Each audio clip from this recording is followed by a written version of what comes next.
Au sommaire de cette édition, en Côte d'Ivoire, les enseignants du primaire, du secondaire et du supérieur sont en grève. Dans cette édition, nous nous rendrons dans quelques communes du district d'Abidjan et à l'intérieur du pays pour le constat de nos reporters. Et puis une page de santé dans ce journal. Ce lundi 4 février marque la célébration de la journée mondiale de lutte contre le cancer. Et puis nous nous rendrons à Aboisseau où le nouveau maire Jérémy Alfred Ongouan a rendu hommage aux populations pour la confiance qu'elles ont placée en lui.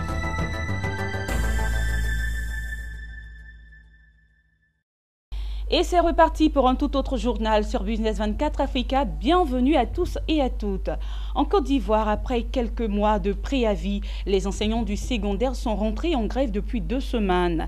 Les enseignants du primaire contaminés par ce virus ont eux aussi démarré une grève ce lundi 4 février 2018. Et face à cette situation, les parents d'élèves lancent un appel tant aux autorités ivoiriennes qu'aux différents syndicats d'enseignants. Le point avec Daniel Kodjo et Richard Akiki. Nous avons souhaité une année scolaire pleine et entière, une année scolaire sans grève, une année scolaire paisible. C'est ce que nous avons souhaité pour l'année 2019. Malheureusement, l'école est dans la tourmente, à peine commencée. À peine le premier trimestre de l'année académique 2018-2019 terminé, des enseignants du secondaire regroupés au sein d'une coalition dénommée COSEFSI, coalition des syndicats du secteur éducation-formation de Côte d'Ivoire, sont en grève depuis 2 semaines. Une grève dans le secondaire à laquelle vient s'ajouter une autre, celle des enseignants du primaire, débutée ce lundi 4 février, chapeautée par le MIDD, Mouvement des instituteurs pour la défense de leurs droits. Une situation inquiétante pour les parents d'élèves. Alors, ce sont à la fois des événements qui nous donnent beaucoup d'inquiétude. Et donc nous sommes dans la peine parce que pour le parent d'élèves et d'étudiants, le rôle et la place de l'enfant, c'est-à-dire de l'élève et de l'étudiant, c'est dans les écoles, c'est en classe. Alors lorsque il se trouve en dehors de la classe, pour des faits de grève, alors le parent ne peut que s'inquiéter. Donc nous sommes inquiets. Selon des sources, les enseignants réclament une revalorisation des primes de logement, le paiement total des droits d'examen, des primes de salissure et de meilleures conditions de travail. Pour le représentant des parents d'élèves, ces revendications sont nobles. Cependant, rien ne peut s'améliorer sans discussion avec les autorités ivoiriennes. Claude Akakadio invite les différentes parties à échanger autour d'une plateforme afin de trouver des solutions pour l'avancée de l'école ivoirienne. Quand on parle d'année blanche, celui qui paye le lourd tribut, c'est le parent d'élèves et d'étudiants. Donc nous ne voulons même pas entendre parler de ça. Nous ne voulons pas entendre parler au cours d'une année scolaire et académique. On ne veut pas entendre parler de grève parce que c'est un arrêt de travail, un arrêt de cours. Je crois qu'il faudrait que ces deux entités-là s'accordent sur le minimum, qui puissent permettre de sortir de cette crise-là, cette énième crise. Il faut que le ministère et les enseignants trouvent un terrain d'entente à travers une négociation, qu'une plateforme soit créée immédiatement pour que les négociations commencent. C'est à travers les négociations qu'on pourra dénouer la crise, qu'on pourra trouver les réponses idoines. Ce lundi, une rencontre a eu lieu entre le ministère en charge de l'Éducation nationale et certains responsables des syndicats ayant appelé à la grève. Il ressort de la rencontre la mise en place d'un chronogramme de discussion qui va durer 3 semaines. Par ailleurs, seule l'Assemblée générale des grévistes déterminera si la grève continue ou pas. Et rendons-nous à l'intérieur du pays pour nous imprégner de la situation de grève dans nos écoles. Nos reporters ont fait le constat d'un mouvement partiellement suivi. On regarde. Diokoué, à 450 km d'Abidjan, à l'ouest de la Côte d'Ivoire, les salles de classe sont restées fermées ce lundi matin. Ici, le mouvement de grève lancé par la coalition des syndicats de l'éducation-formation de Côte d'Ivoire, COSEFSI, et le MIDD, le mouvement des instituteurs pour la défense de leurs droits, ont eu écho favorable. Ce matin, nous sommes allés à l'école et ça a trouvé que les autres élèves du lycée sont arrivés et disent non. Ça fait au moins La semaine d'aujourd'hui fait 3 semaines qu'ils ne font pas cours, que les professeurs sont en grève parce qu'ils disent qu'ils ont coupé leur salaire. Donc, eux aussi, ils ne veulent pas rester à la maison seuls. C'est pourquoi ils sont arrivés dans notre école pour venir nous déloger aussi. Donc, nous aussi, on est sortis. Ça ne nous arrange pas. On est là, on ne sait pas quoi faire. Comme vous le constatez, ce matin, nous sommes venus déjà à 6h45 pour d'abord le salut aux couleurs. Ensuite, pour que les enfants puissent être en classe et que les professeurs puissent donner des cours. Mais le constat, il est net. Les enfants sont venus massivement. Et à l'issue donc du du salut aux couleurs, nous avons donné des indications pour que les enfants puissent aller en classe et que les cours puissent avoir lieu. Malheureusement, certains enseignants ont jugé utile de fermer certaines salles de classe. Les enfants donc sont sortis du lycée et présentement ils sont rentrés chez eux à la maison. Même constat dans la ville de San Pedro, dans le sud-ouest du pays. Ce lundi également, les cours n'ont pu se dérouler. Les élèves ont été vite délogés par leurs camarades du public, obligeant les établissements, aussi bien publics que privés, à fermer. Lui, il est au lycée, ça fait 2 semaines. Il est à la maison. Depuis la rentrée, depuis janvier, depuis le 1er janvier, le 3 janvier où ils ont repris les cours, il est à la maison, il ne va pas à l'école. Elle aussi, elle est dans une école privée. Elle est à la maison. Le petit, il allait. Mais aujourd'hui, ce matin, on me dit aussi que l'enfant ne va pas à l'école. Donc vraiment, tous les enfants sont à la maison. Vraiment, on est fatigués. On est fatigués de grâce. Laissez nos enfants aller à l'école.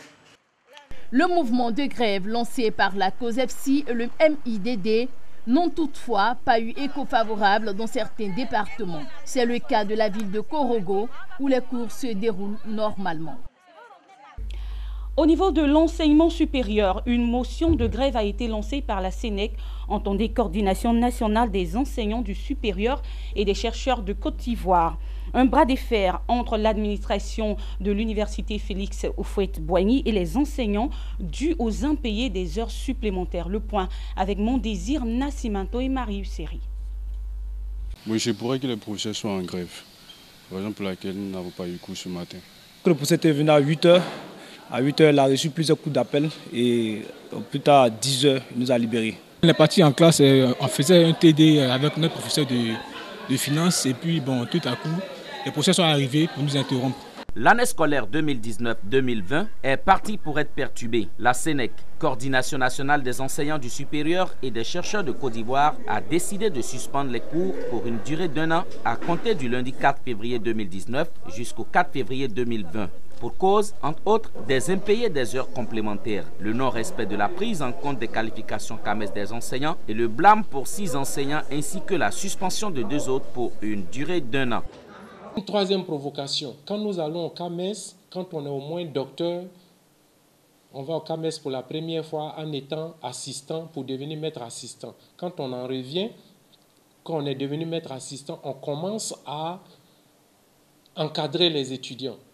Il est le seul président dans cette Côte d'Ivoire à dire que non, après avoir été admis au CAMES, lui encore, il va nous évaluer ici pour tamiser, enlever les bons maîtres assistants et les mauvais ne vont pas encadrer. Est-ce que lui, il a qualité? Moi, je fais par exemple l'anglais. En quoi lui et son groupe peuvent me juger puisqu'il n'y a pas un angliciste parmi eux? Pas se laisser faire, il faut qu'on réagisse à la hauteur. Et la réciprocité que nous avons trouvée, c'est que comme nos amis, 2 sont suspendus pour 1 an, nous aussi nous suspendons tout pour 1 an. Le vice-président de l'université Félix Houphouët-Boigny d'Abidjan, quant à lui, dénonce une irruption et agression verbale de ses 8 enseignants dans une réunion hebdomadaire de gestion. Il se passe que nous avons affaire à 8 individus, à 8 enseignants qui sont venus agresser le comité de direction. Et donc, nous avons pris des sanctions disciplinaires contre eux et ils se sont révoltés, mais pour se mettre donc en grève d'1 an. Ils sont venus sans rendez-vous, ils ont fait irruption dans la salle et ils ont commencé à proférer des menaces. Si dans certaines UFR, le mot d'ordre de la SENEC est respecté, dans d'autres, par contre, les enseignants vaquent tranquillement à leurs occupations. Comme ici, à l'unité de formation et de recherche des sciences économiques, certains professeurs sont au cours. D'autres, en fin d'activité universitaire, s'activent à publier les résultats ou encore se préparent pour la reprise de l'année 2019-2020. La présidence de l'université réclame le mea culpa de la SENEC. La SENEC, Coordination nationale des enseignants du supérieur et des chercheurs de Côte d'Ivoire, quant à elle, réclame le départ pur et simple du président actuel de l'université, Félix Houphouët-Boigny d'Abidjan. Tout autre chose à présent, ce lundi 4 février 2018, et tous les regards sont tournés vers la célébration de la journée mondiale de lutte contre le cancer. En Côte d'Ivoire, le nouveau-né de la lutte contre le cancer a été présenté à la presse nationale. Il s'agit du Centre national d'oncologie médicale et de radiothérapie Alassane Ouattara à Cocody. Un petit déjeuner pour débattre des proportions que gagne le cancer en Côte d'Ivoire. À l'occasion de la journée mondiale de lutte contre cette pandémie, célébrée chaque 4 février dans le monde, le Centre d'oncologie et de radiothérapie Alassane Ouattara, CNRAO, a été présenté aux médias, à la communauté nationale et internationale. Le sens de l'engagement de l'État de Côte d'Ivoire dans la lutte contre le cancer. La lutte contre le cancer avance en Côte d'Ivoire par la volonté de nos autorités et c'est ça que nous avons voulu faire passer comme message. C'est pour ça que le thème de notre rencontre aujourd'hui était le dernier né de la lutte contre le cancer en Côte d'Ivoire, le Centre national d'oncologie médicale et de radiothérapie Alassane Ouattara. Premier du genre en Côte d'Ivoire, le CNRAO est bâti sur 11 000 m². Il est doté d'une unité de radiothérapie avec un plateau technique de radiothérapie externe, d'un plateau technique de curithérapie, d'une unité d'oncologie médicale de 10 lits, d'un laboratoire pour les analyses biologiques et d'une pharmacie. Tout cela pour répondre aux besoins de l'accompagnement dans le parcours difficile qu'est le cancer. Aujourd'hui, dans le monde entier, le cancer se guérit de mieux en mieux. À défaut, il peut être transformé en maladie chronique comme le diabète, comme l'hypertension. C'est vrai que ce n'est pas le même niveau de gravité de maladie, mais c'est le message. Aujourd'hui, le cancer n'est plus forcément fatal. Le cancer n'est pas forcément lié à la mort. Et ce message-là, nous voulons être reconnaissants parce que nos autorités qui l'ont entendu ont décidé de mettre les choses à disposition de la population pour que pour la population ivoirienne aussi, le cancer, à l'image des autres pays, ne soit plus un drame, mais aussi une maladie chronique en Côte d'Ivoire. À la date du 25 janvier 2019, un an après son ouverture en janvier 2018, le Centre d'oncologie médicale et de radiothérapie Alassane Ouattara fait état de 1404 nouveaux patients et 4479 consultations. Parmi eux, des patients du Burkina Faso, du Togo, du Mali, du Congo-Brazzaville, du Bénin et de la Mauritanie. On l'annonçait en titre. Jérémy Alfred Ngouan, nouveau maire élu de la commune d'Aboisseau lors des élections municipales de octobre 2018, a rendu hommage à la population. Cadres, jeunes, femmes, hommes et la diaspora se sont tous mobilisés pour vivre ces moments de fête et d'engagement. Le maire d'Aboisseau a profité de l'occasion pour énoncer les grands chantiers lancés déjà par son conseil et procéder à un don à la commune. C'était ce week-end à la place Etché Elengon d'Aboisseau, chef-lieu du sud de Comoé à 116 km d'Abidjan, capitale ivoirienne. Le point avec Mondésir Nascimento et Marius Seri. La place emblématique Etché Elengon d'Aboisseau, à 116 km d'Abidjan, a accueilli ses fils et filles.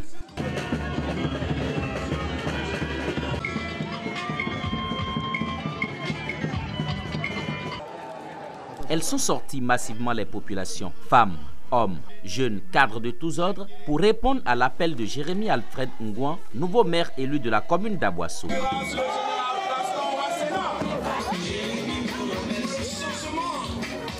Le maire est venu rendre un hommage aux populations pour avoir porté leur choix sur sa personne par ricochet sur son projet de société. Il a ensuite réitéré son engagement à travailler avec tous les fils et filles de la Côte d'Ivoire et de la diaspora pour remettre Aboisseau sur orbite de développement. Aux électeurs et électrices qui ont choisi d'autres listes, j'exprime mon respect pour le droit à la différence qu'ils ont manifesté. À tous et à tous, sans considération partisane, je voudrais dire avec force ma volonté de servir avec un engagement patriotique les populations, toutes les populations d'Aboisseau. Permettez-moi à ce stade de mon propos de saluer avec respect et considération mes prédécesseurs. Je veux parler de feu Konan Karamo, de feu Alexis Etché Elengon, du colonel Gustave Kadiazoré et de mon jeune frère Mamadou Kano.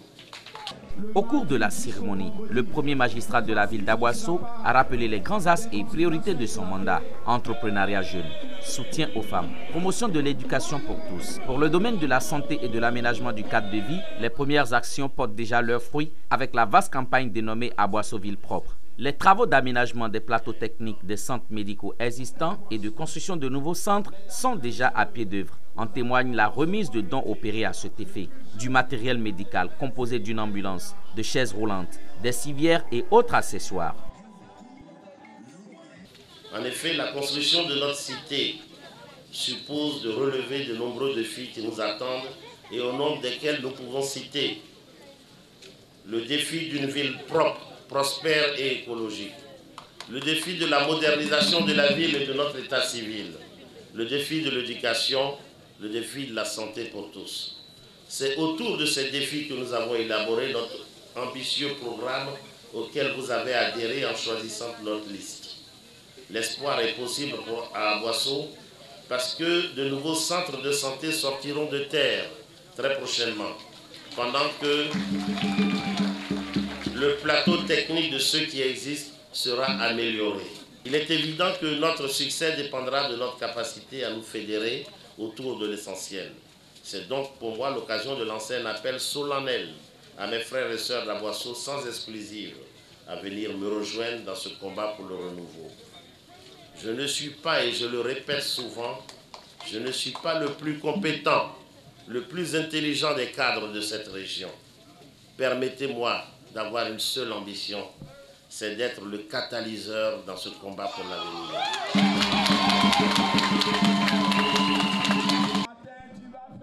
Le premier magistrat d'Aboasso a également reçu le soutien de ses collègues parlementaires pour rendre cet hommage aux populations d'Aboasso. Maurice Kakougi Kawe, secrétaire exécutif général du parti PDCI-RDA, a transmis le message du président Henri Konabédié, actuel guide du PDCI-RDA. Un message de paix qui appelle les militants à la sérénité, la réconciliation nationale, la cohésion sociale et surtout leur attachement aux idéaux du PDCI-RDA pour le développement de la région.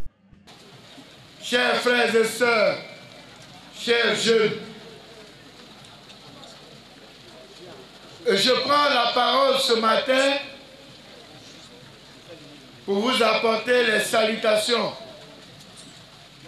du président Henri Konabédié, président du PDCI-RDA, qui vous adresse ces salutations fraternelles militantes. Les populations ont rassuré le maire Jérémy Ngouan et l'ensemble de leurs hôtes quant à leur participation active à travailler pour relever les défis. Le maire a offert un concert musical aux populations pour clôturer cette journée d'hommage.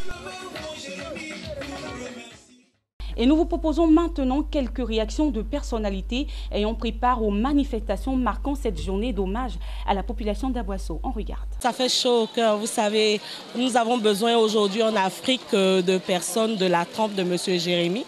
Parce que quand on vote quelqu'un, c'est parce qu'on a confiance en la personne. On sait qu'il peut développer le village, la ville et tout ça. Vraiment, on compte sur lui, on lui fait confiance. C'est pour ça qu'on lui a donné nos voix. Vraiment que la cérémonie s'est très bien passée. Le fait d'être déjà là pour venir honorer à la fête de M. Ngouan. En tout cas, je suis très émue.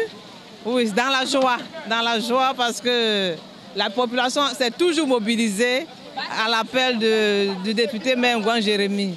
Et cela traduit donc cet amour réciproque de Ngouan pour sa population et la population aussi pour lui. Oui, effectivement, je suis venu avec une délégation du PDCI-RDA, des députés du PDCI-RDA et d'autres députés d'ailleurs qui sont venus dire merci aux populations d'Aboasso qui ont apporté leur soutien à l'honorable Ngouan Jérémy lors des dernières élections municipales. Vous savez, Ngouan Jérémy est l'un de nos cadres sur lesquels nous comptons. Nous ne pouvions pas être absents. C'est pourquoi nous sommes venus dire aux populations qu'elles ont bien fait de choisir cet homme de fraternité, de rassemblement, ce travailleur, ce bâtisseur infatigable. Allez, c'est la fin de cette édition. Merci de l'avoir suivi et excellent début de semaine sur Business 24 Africa. Au revoir.